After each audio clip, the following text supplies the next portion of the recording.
"Say hi to the sharks," my daughter-in-law whispered as she pushed me off the yacht. My son David just stood there smiling.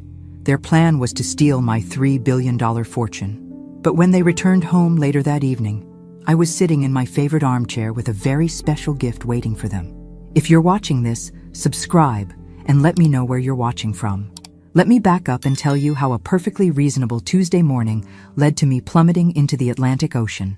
I suppose I should have seen it coming, but at 67, I still believed that family meant something.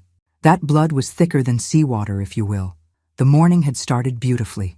David had called me personally, not through his assistant, which should have been my first red flag, inviting me for what he called a celebration cruise on his new yacht.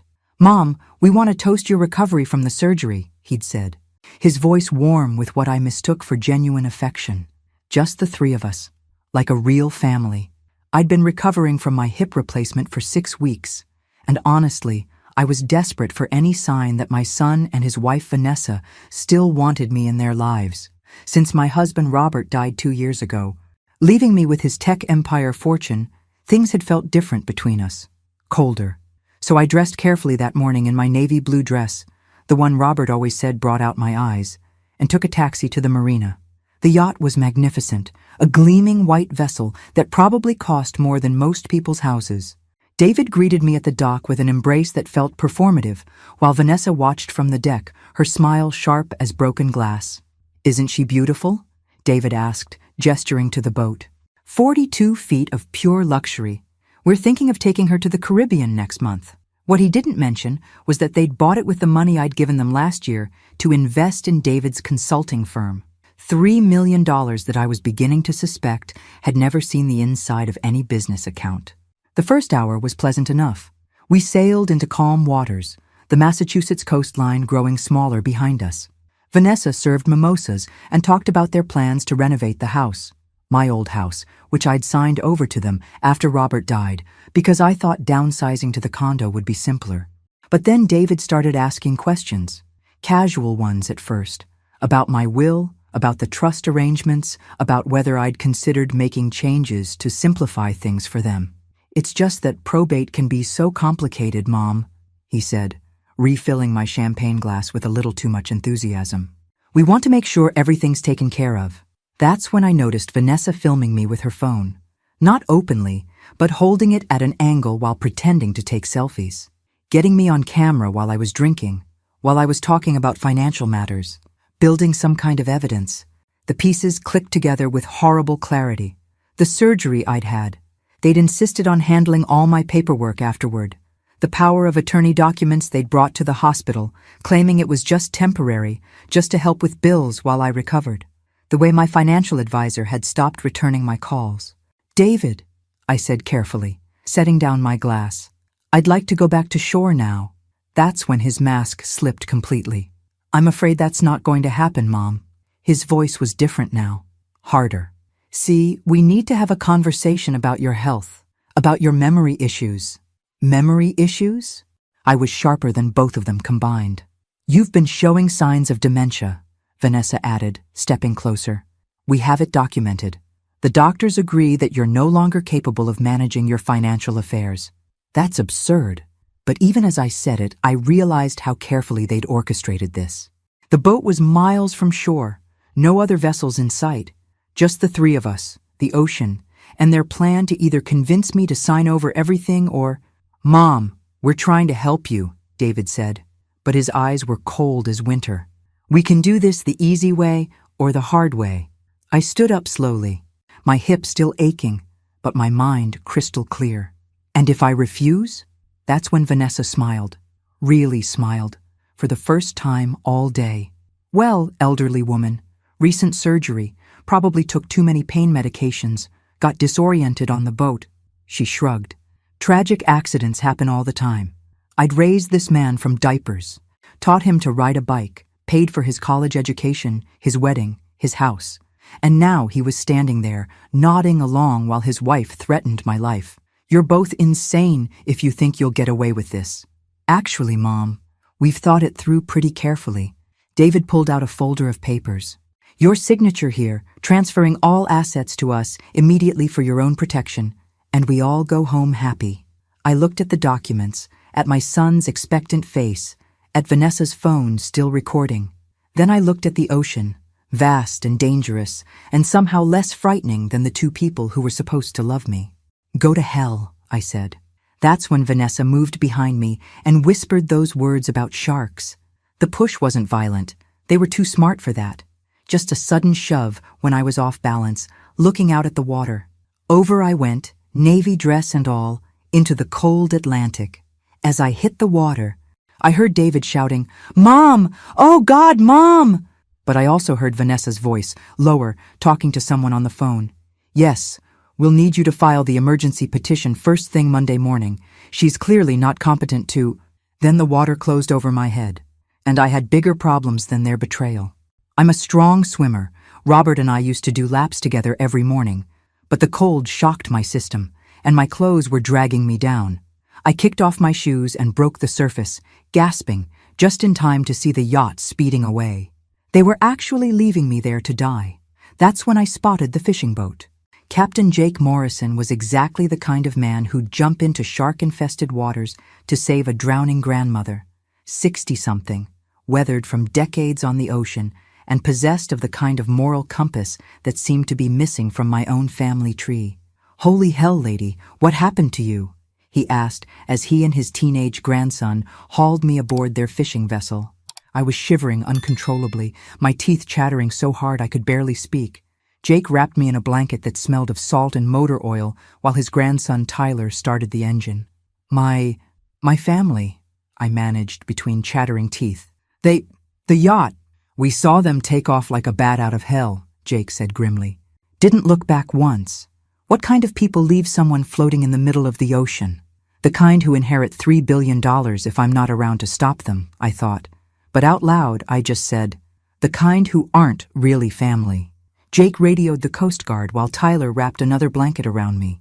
"This is the Molly Sue. We've got a woman we pulled from the water about 12 miles southeast of Gloucester. She's conscious, responsive, but needs medical attention."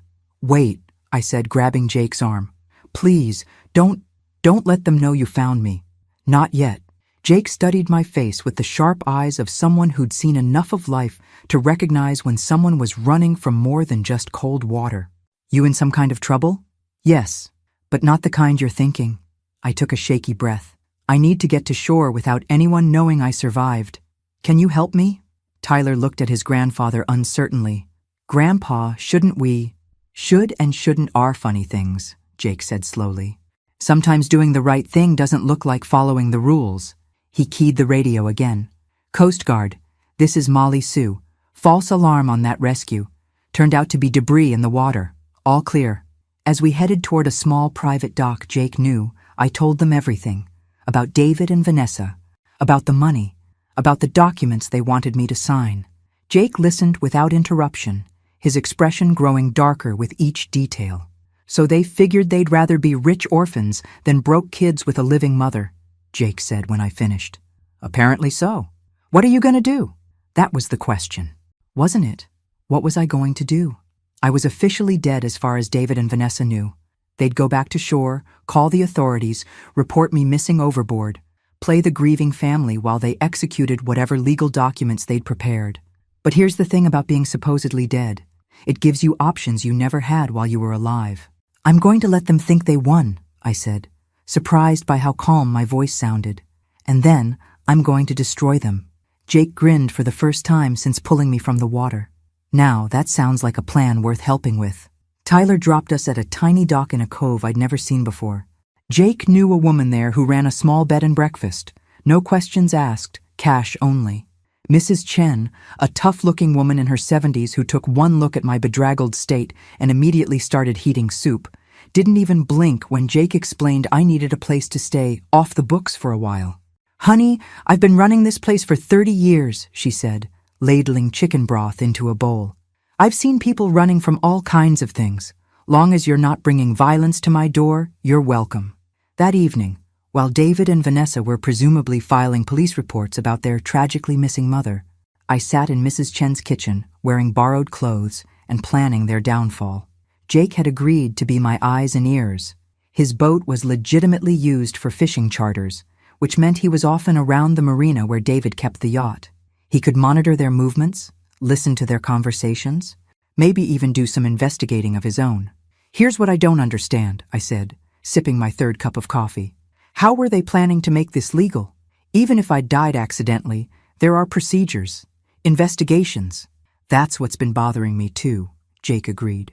"They had to have more than just forged documents. They needed someone on the inside." That night, I made a list of everyone who'd had access to my financial information since Robert died. My lawyer, my accountant, my financial advisor, the bank managers, the trust officers. Someone had been feeding David and Vanessa information, helping them plan this. And I was going to find out who. But first, I needed to know exactly what story they were telling about my disappearance. Mrs. Chen had an old computer with internet access, and I spent hours reading news reports about the tragic boating accident that claimed the life of prominent businessman Robert Harrison's widow. The articles painted a picture of a grieving family dealing with an elderly woman's declining mental state. David was quoted extensively, talking about my confusion and memory issues in recent months. Vanessa had apparently sobbed to reporters about how worried they'd been about my safety.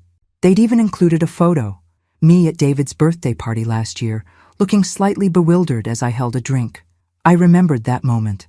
I'd been confused because no one had told me it was a surprise party, and I'd arrived at what I thought was a quiet family dinner to find 20 strangers in my former home. But in the photo, I just looked lost and elderly. Exactly the image they wanted to project. The obituary was already online. Margaret Harrison, beloved mother and grandmother, passed away in a tragic boating accident while enjoying an outing with her devoted family. In lieu of flowers, the family requests donations to the Alzheimer's Association. Even in death, they were spinning the narrative of my supposed mental decline. "Bastards," I muttered, closing the laptop. Mrs. Chen looked up from her knitting. "Planning something special for them."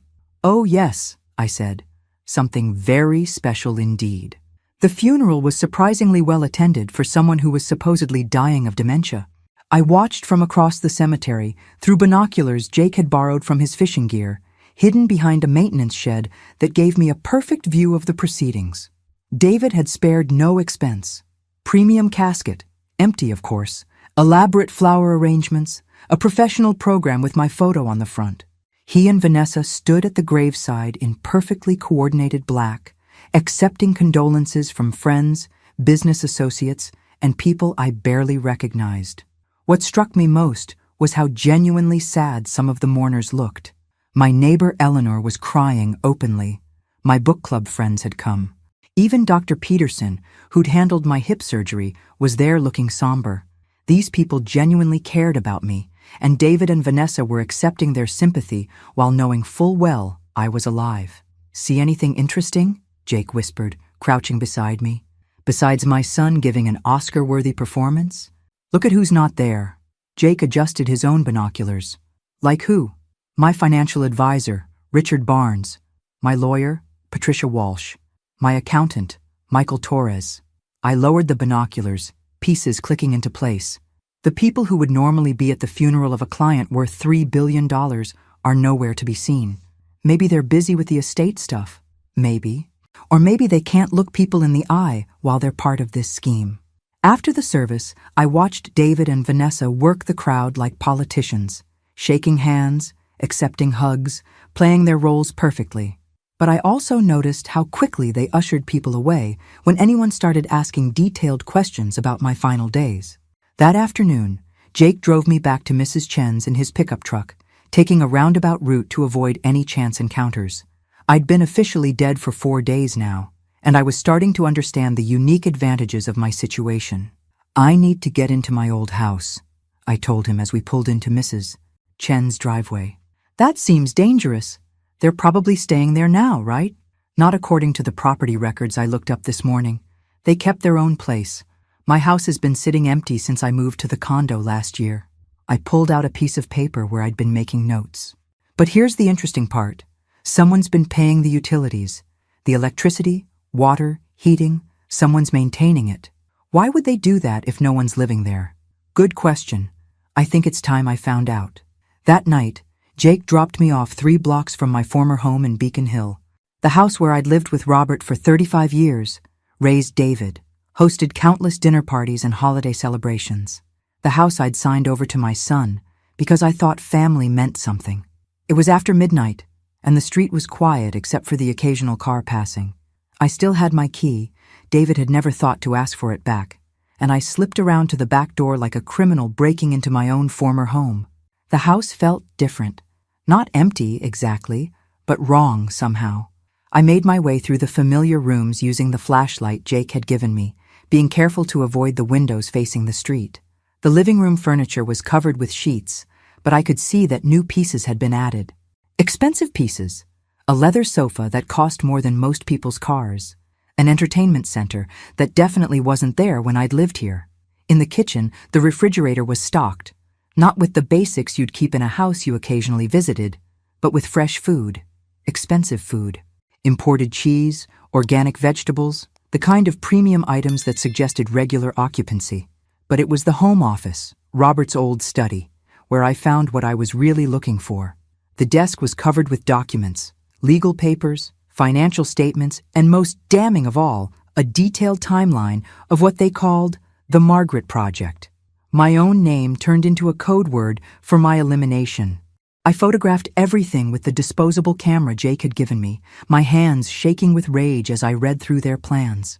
They'd been working on this for over a year, carefully documenting what they claimed were signs of my mental deterioration.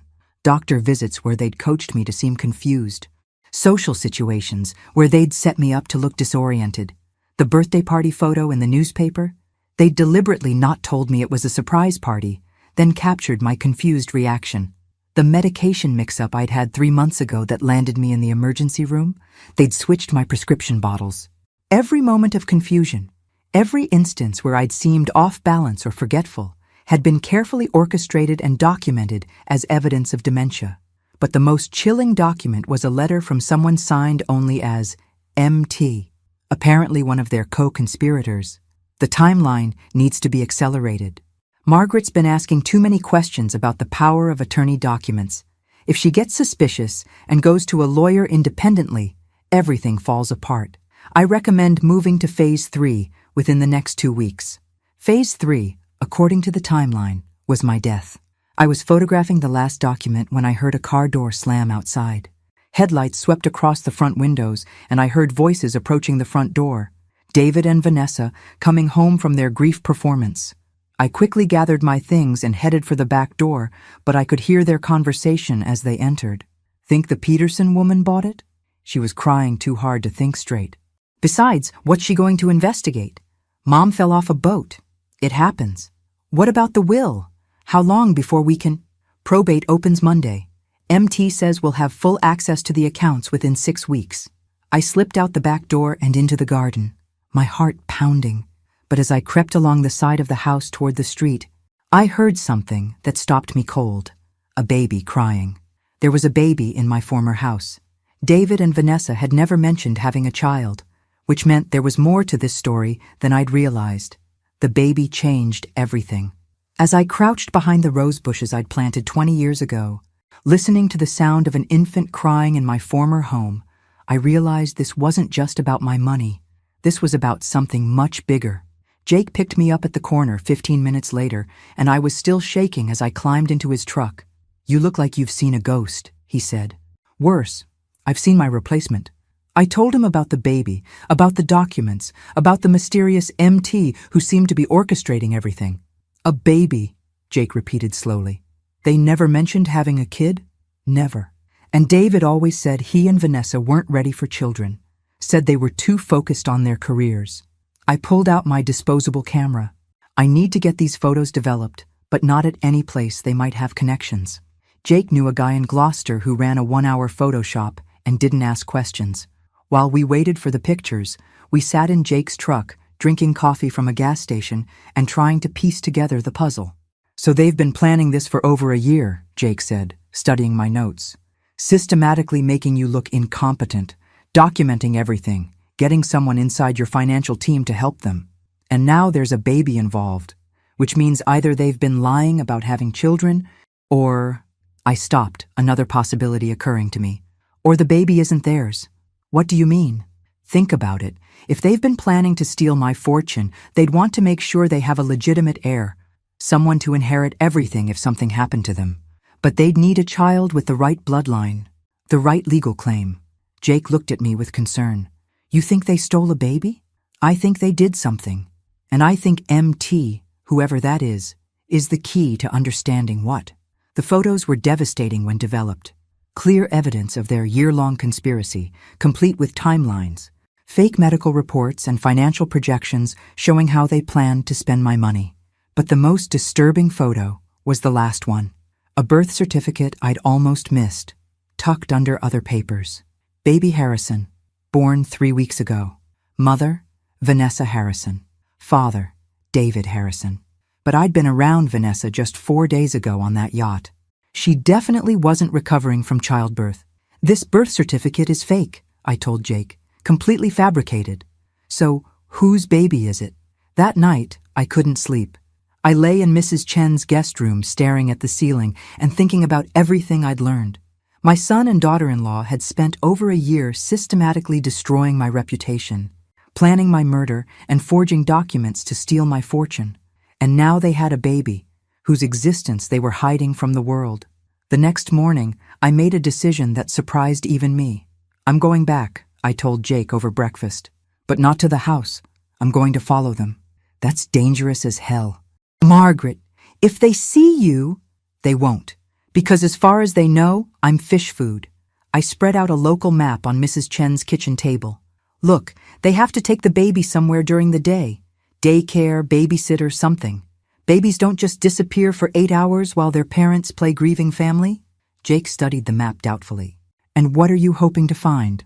The truth about that baby. And hopefully, the identity of MT. Mrs. Chen, who'd been quietly listening while washing dishes, finally spoke up. There's a private investigator in town who owes me a favor. Professional, discreet, and very good at following people without being seen. I can't involve anyone else in this, I protested. Honey, Mrs. Chen said, drying her hands on a dish towel, you're way past being able to handle this alone. These people tried to kill you. They're not going to hesitate to try again if they figure out you're alive. She was right, of course. But hiring a private investigator would require admitting to more people that I wasn't actually dead. It meant expanding the circle of people who knew my secret. What kind of favor does this investigator owe you? Mrs. Chen smiled mysteriously. The kind where my grandson didn't go to jail for something stupid he did when he was 22. PI named Danny Crawford. Former cop.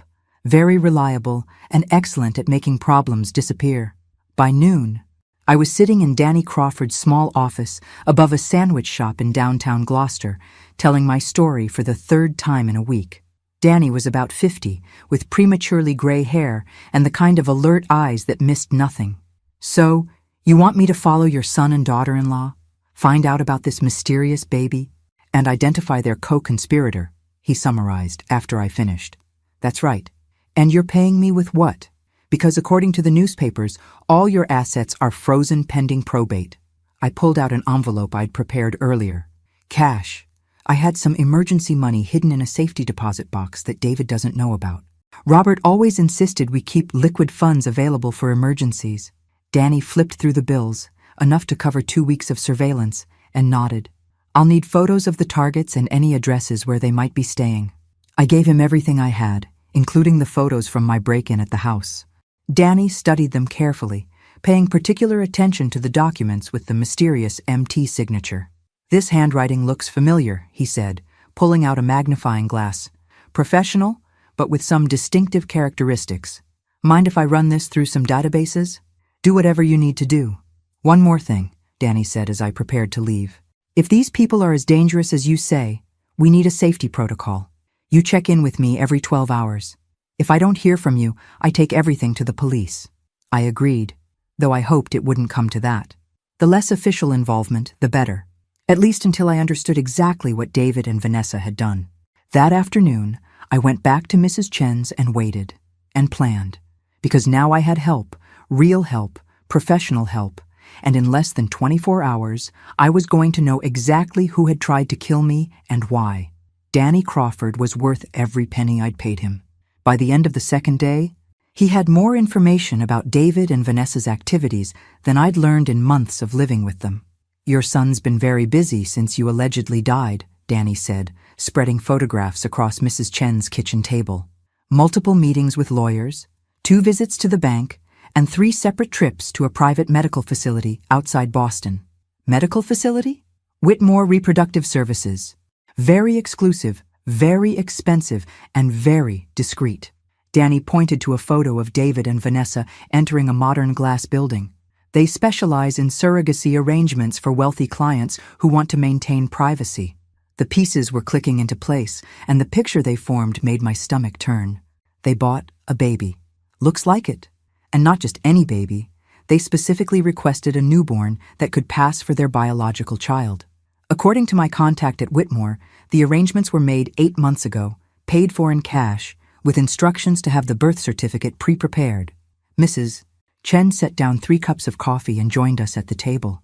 "So they planned your death, bought a baby to inherit your fortune, and had someone inside your financial team helping them."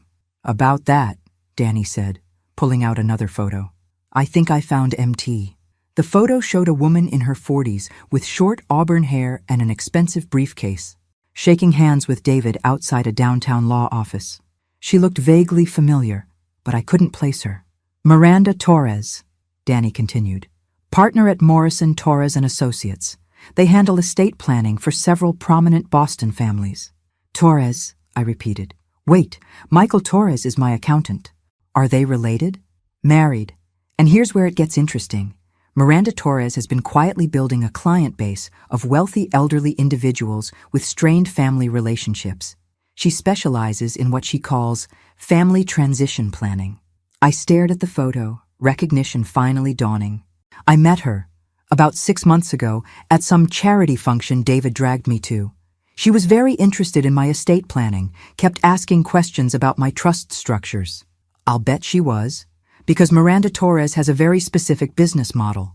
She identifies elderly clients with substantial assets and estranged families, then helps the families accelerate their inheritance through what she calls compassionate intervention." "You mean murder," Mrs. Chen said bluntly. "I mean, she creates legal frameworks that allow families to take control of assets while the elderly person is still alive, using claims of incompetence, dementia, or diminished capacity. She's done it at least 6 times in the past 3 years." Danny spread out more photos. Surveillance shots of Miranda Torres meeting with different families, entering various law offices, visiting what appeared to be private medical facilities. She's running a whole operation. Finds wealthy elderly people with greedy relatives, helps orchestrate evidence of mental decline, provides legal cover for asset transfers, and takes a substantial cut of the inheritance. And if the elderly person refuses to cooperate or gets suspicious, they have accidents, boating mishaps, falls downstairs, medication overdoses. Always tragic, always plausibly accidental, and always financially convenient for the surviving family. I felt sick. This wasn't just about my money. It was about a systematic operation targeting vulnerable seniors. How many people has she killed? That I can prove? None. That I suspect? At least 12 over the past 5 years. She's very good at covering her tracks, and she only works with families who can provide plausible alternative explanations for their relatives' deaths. We have to stop her. We will. But first, we need to understand exactly what your son and daughter-in-law have already put in motion. Because according to my sources, they filed preliminary probate documents yesterday. Danny pulled out a legal folder. They're claiming you died intestate, without a valid will, which would make them your sole heirs. They're also claiming that any existing estate planning documents are invalid because they were signed while you were mentally incompetent.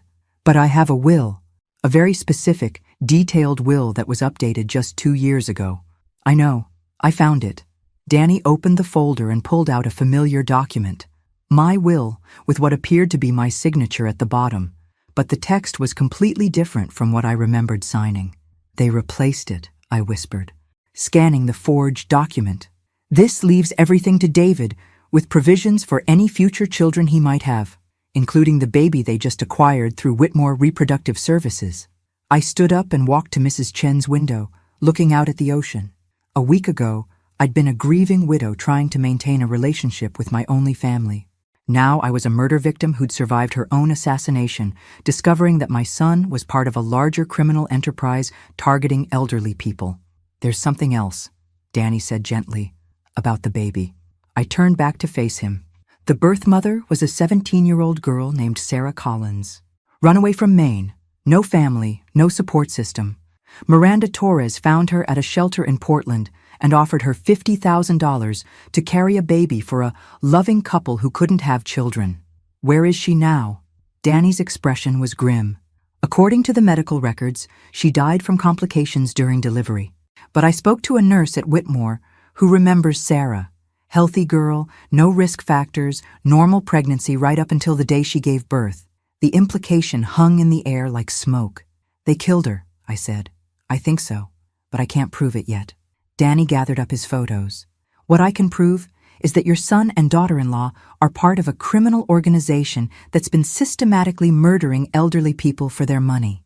And tomorrow morning, they're meeting with Miranda Torres to finalize the legal transfer of your assets." I sat back down, my mind racing. "Where?" "Torres's office, downtown, 10 a.m.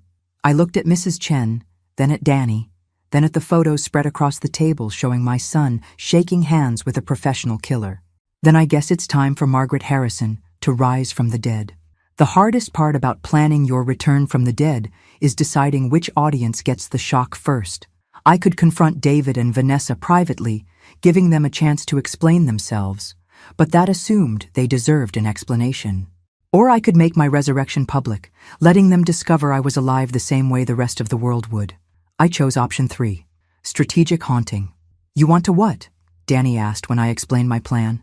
"I want them to know I'm alive, but not know how much I know about their operation. I want them scared, off balance, making mistakes." Mrs. Chen nodded approvingly. "Psychological warfare. I like it." The plan was simple but effective. While David, Vanessa, and Miranda Torres were in their downtown meeting dividing up my assets, I would be making my presence known in more subtle ways. Danny had discovered that they were keeping the baby at David's house during the day, with a private nurse who'd been hired through one of Miranda Torres's front companies. The nurse, a woman named Carol Peterson, had no idea she was caring for a baby that had been essentially purchased through the death of its teenage mother. "Carol's a good person," Danny assured me after running a background check. "Single mom, nursing degree, clean record. She probably thinks she's helping a legitimate family with childcare. Then she deserves to know the truth." That morning, while David and Vanessa were downtown legally erasing me from existence, I stood on the front porch of my former home and rang the doorbell. Carol Peterson was younger than I'd expected, maybe 35, with tired eyes and genuine warmth. She opened the door holding a baby bottle and wearing scrubs covered with cartoon animals. "Can I help you?" she asked. "Hello? Carol, my name is Margaret Harrison. I believe you're caring for my grandson." The blood drained from her face. She knew that name. It had been all over the news for the past week. The wealthy widow who died in a boating accident. You're dead?" "Yes, I've been reading about that. I've been reading.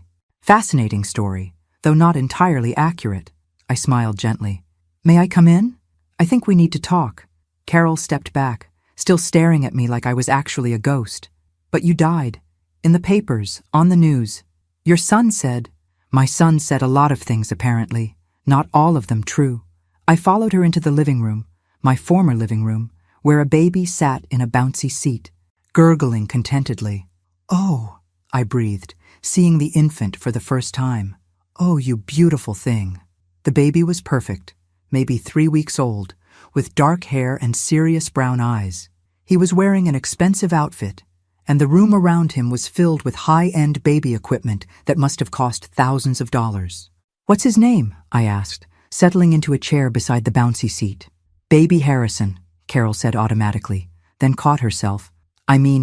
They said his name was going to be Robert Jr., after his grandfather, but they haven't decided for sure. They haven't decided because they don't know him well enough to name him," I said softly. Because he's not really their baby, is he? Carol sat down heavily on the sofa.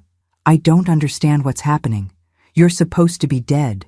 And David and Vanessa, they're supposed to be grieving parents who needed help with their newborn while they dealt with family matters.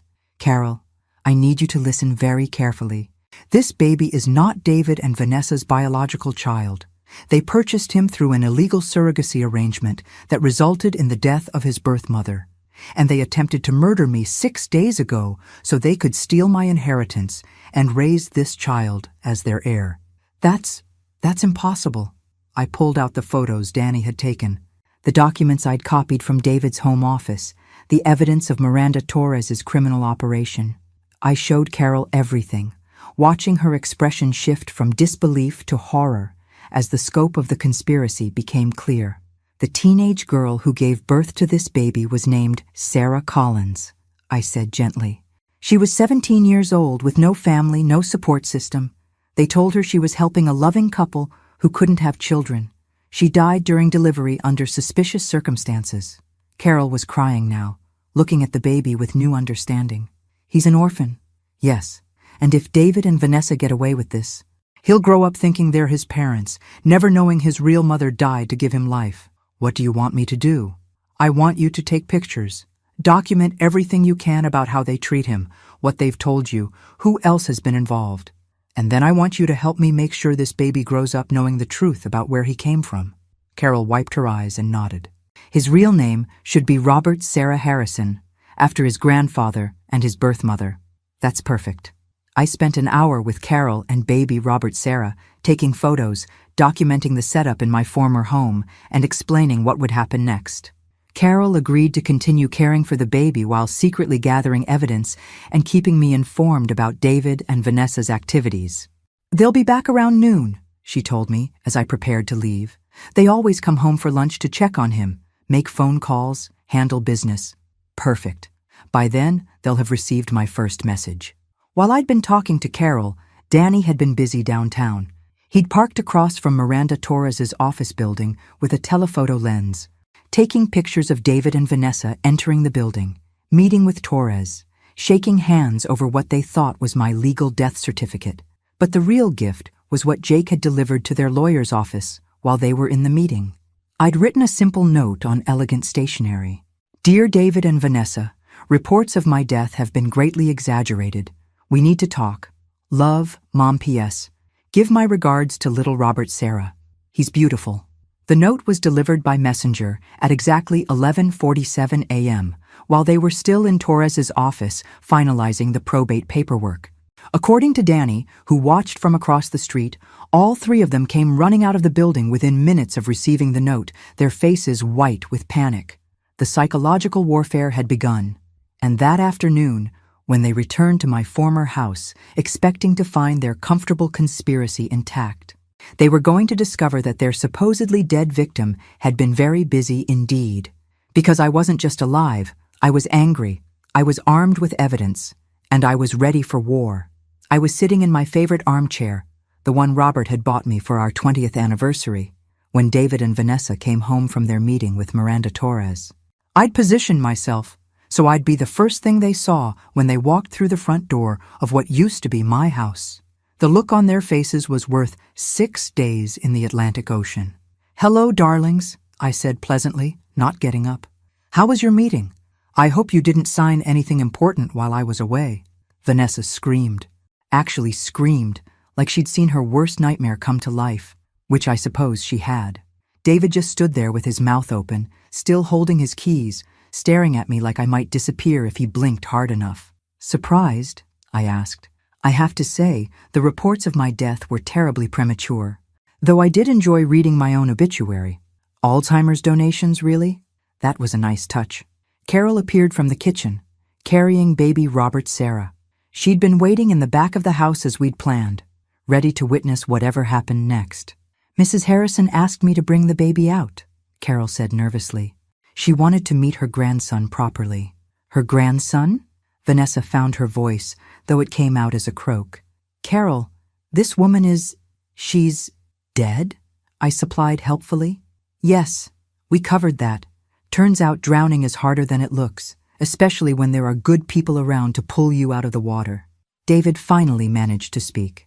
Mom, we thought the Coast Guard searched. The Coast Guard searched for debris, not survivors. Funny how that works when no one actually reports a person overboard. I accepted the baby from Carol, settling him comfortably in my arms. Hello, little Robert Sarah. I'm your real grandmother. Not the kind who tries to buy you with blood money. His name isn't Robert Sarah, Vanessa snapped, some of her composure returning.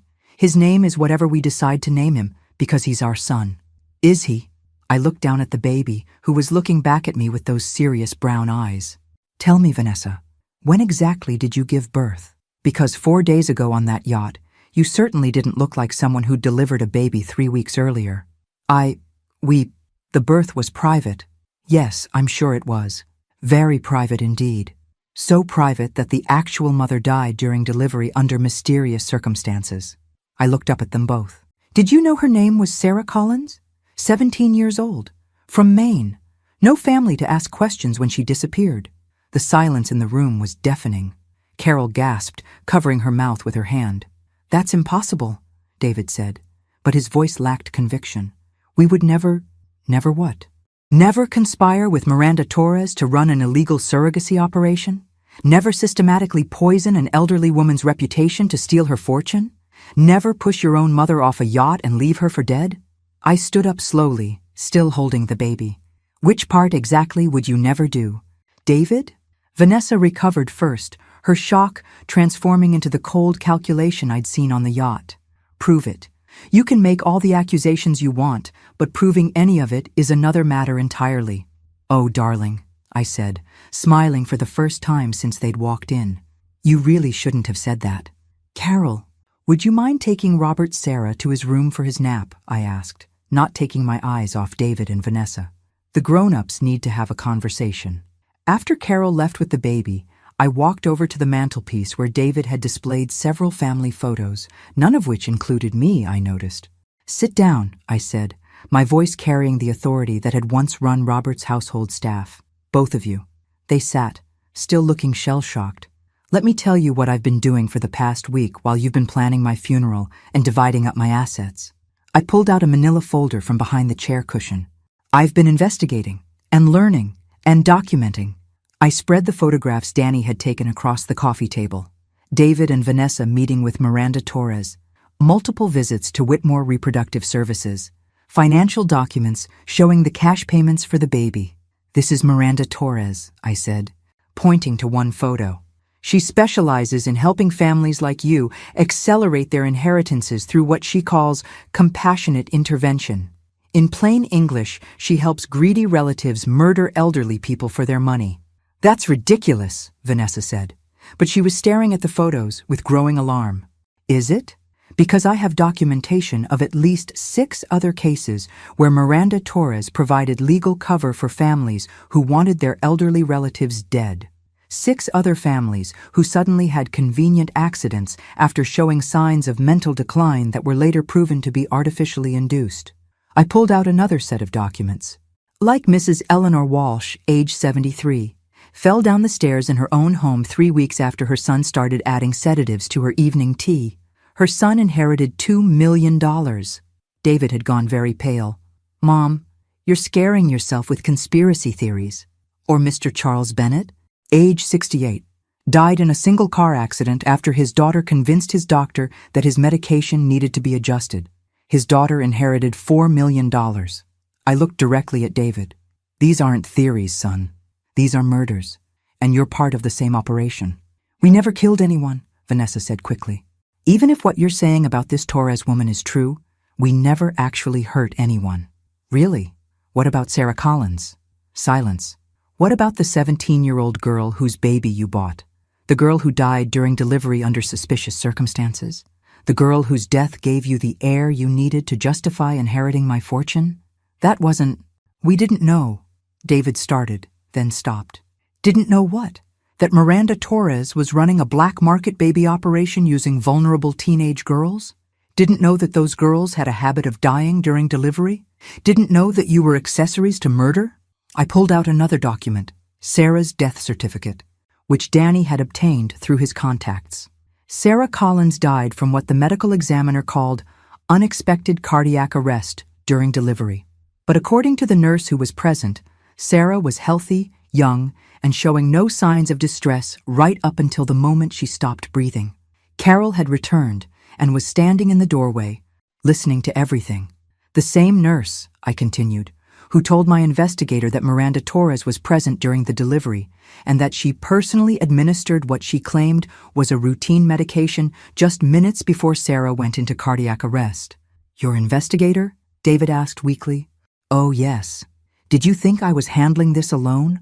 I have a private investigator, surveillance photos, financial records, medical documents, and testimony from multiple sources. I smiled coldly.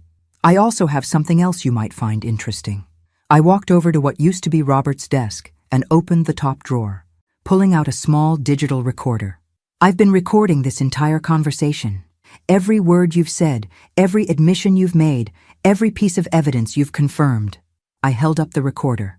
Did you know that in Massachusetts, only one party needs to consent to recording a conversation? And since this is taking place in what used to be my home, I think I qualify as a consenting party. Vanessa jumped to her feet. You can't use that in court. It's entrapment or something. Actually, it's evidence. Evidence of conspiracy, fraud, and accessory to murder. Evidence that will put both of you in prison for a very long time. David finally found his voice. What do you want? What do I want? I laughed, and it wasn't a pleasant sound. I want my money back. I want that baby properly adopted by a family who will love him and tell him the truth about his birth mother. I want Miranda Torres arrested for the serial killer she is. And I want you both to spend the rest of your lives remembering that you tried to murder your own mother for money. And if we cooperate? Vanessa asked. If you cooperate, I might consider not pressing charges for attempted murder. The fraud charges, the conspiracy charges, the accessory to murder charges, those are out of my hands now. But attempted murder is my choice. I looked at both of them, these two people who had shared my home, my table, my family holidays, who had planned my death with the same casual efficiency they might use to plan a vacation. You have 24 hours to decide. They chose poorly. Instead of confessing, instead of cooperating, instead of showing even a hint of remorse for trying to murder me, David and Vanessa decided to double down on their original plan. I discovered this at 6 o'clock the next morning when Danny Crawford called Mrs. Chen's bed and breakfast with an urgent warning. They're moving fast, he said without preamble. I've been monitoring their communications, and they spent all night on the phone with Miranda Torres and someone else, someone they kept referring to as the cleaner. I was instantly awake. What kind of cleaner? The kind who makes problems disappear permanently. They're planning to have you killed, again, and this time they want to make sure the body is found so there's no question about your death. Mrs. Chen, who had been listening from the kitchen doorway, immediately started making phone calls. Within 15 minutes, Jake Morrison was at our front door with his pickup truck, and we were evacuating to a safe house Danny had arranged. How much time do we have? I asked as we drove through the pre-dawn darkness. Not much. The cleaner they hired is flying in from New York this morning. According to my sources, he specializes in making murders look like accidents, and he's got a perfect success rate. The safe house was a small cottage on a private island, accessible only by boat. Jake knew the owner, another fisherman who owed him favors and didn't ask questions. We reached it just as the sun was coming up over the Atlantic. This is insane, I said, sitting at the cottage's kitchen table with a cup of coffee, trying to process what was happening. My own son hired a professional killer to murder me. People do terrible things for money, Jake said grimly, but we're not going to let them get away with it. Danny arrived an hour later with more disturbing news. It's worse than we thought. Miranda Torres isn't just running a murder for inheritance scheme. She's part of a larger network. They've been targeting wealthy elderly people across New England for years. He spread out photographs and documents across the table. I've identified at least 20 suspicious deaths over the past 5 years. All wealthy seniors, all with greedy relatives, all ruled accidental or natural, despite circumstances that should have triggered investigations. How are they getting away with it? They've got people inside the system. Medical examiners, police detectives, probate judges. It's not just a family business. It's organized crime with a very specific target demographic. Mrs. Chen, who had insisted on coming with us despite the danger, was studying the photographs with a keen eye. "This woman here," she said, pointing to a surveillance photo. "I've seen her before." "Where?" "At the hospital where I volunteer. She was there about 6 months ago, asking questions about elderly patients who didn't have family visitors. Said she was from some kind of social services agency." Danny and I exchanged looks. "She was scouting for targets. And now they're coming after you because you're the first person who survived their operation and can testify about what they do," Jake said. "Then we need to make sure my testimony is heard before they have a chance to silence me." I spent the rest of that morning writing everything down.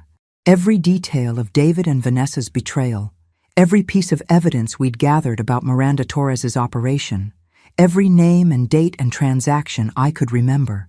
If something happened to me, at least the truth would survive. But around noon, Danny's phone rang with news that changed everything.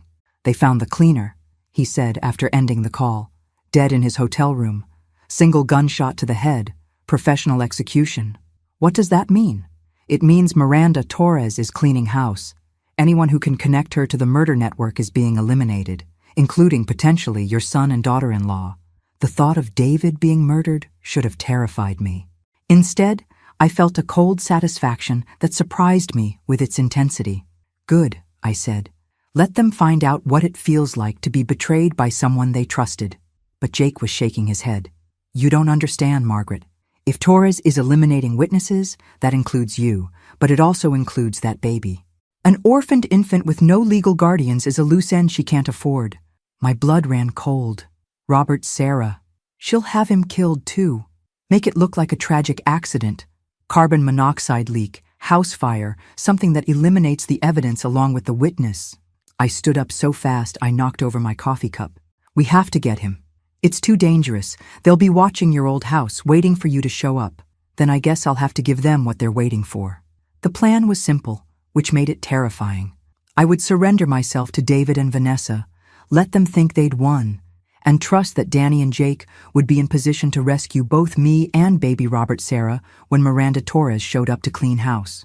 "This is the stupidest plan I've ever heard," Mrs. Chen said as we prepared to return to the mainland. "It's the only way to save that baby," I replied, checking the hidden recording devices Danny had given me, "and to get enough evidence to bring down Torres's entire operation." Danny had been monitoring communications all morning. Miranda Torres was driving up from New York, planning to arrive at my former house by evening. David and Vanessa had been told to have me there, alive, so Torres could question me about what I knew before arranging my final accident. "They think I'm going to trade my life for the babies," I told Jake as his boat approached the dock in Gloucester. "They have no idea I've been planning this for days." The recording devices were hidden throughout my former house, planted by Carol Peterson, while David and Vanessa were out making their arrangements with Torres. Carol had also positioned cameras in strategic locations and would be hiding in the basement with baby Robert Sarah, ready to escape through the old servant's entrance if things went wrong. "You sure about this?" Jake asked as we reached the dock. "I'm sure that if I don't do this, an innocent baby will die because of my son's greed. That's not something I can live with."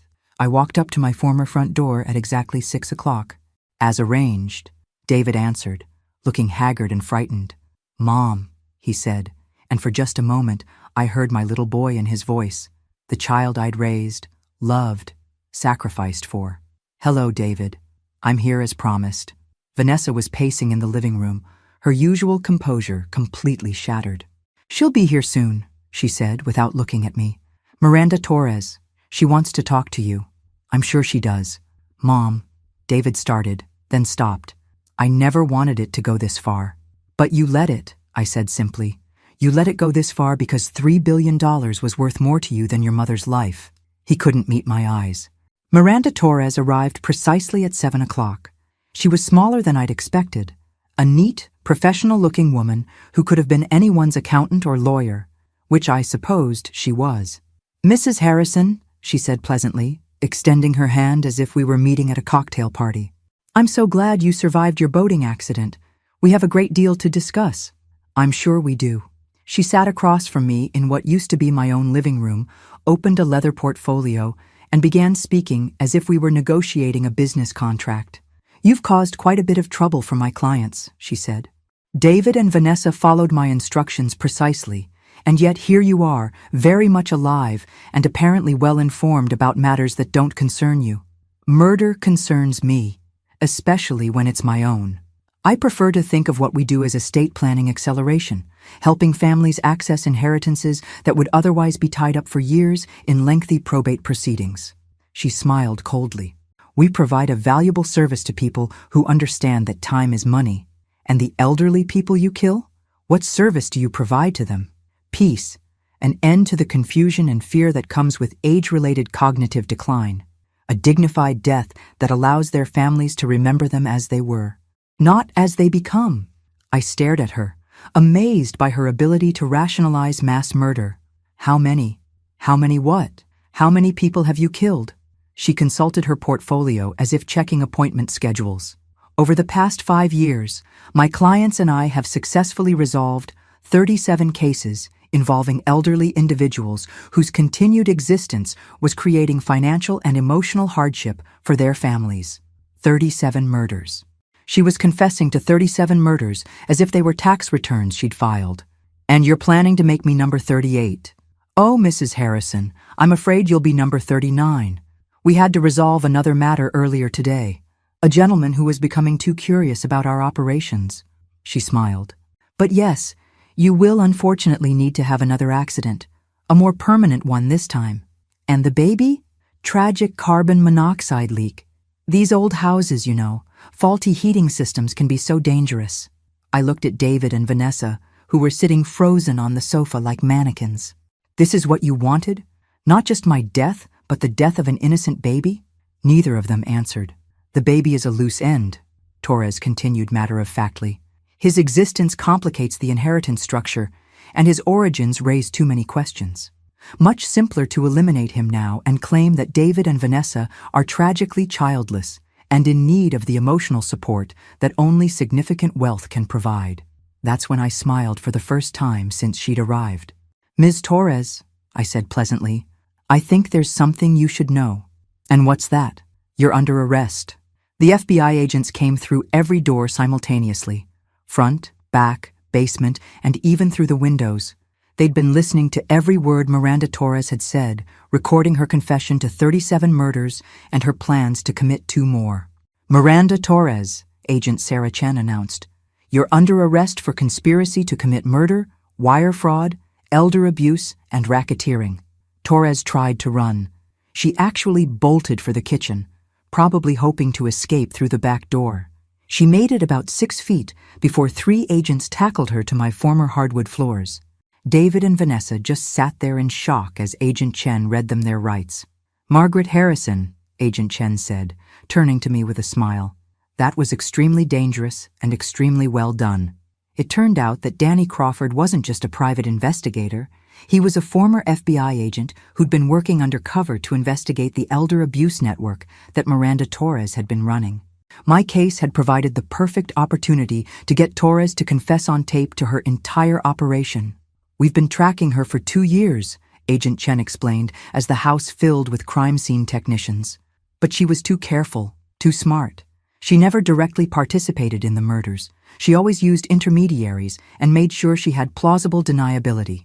Until today, I said.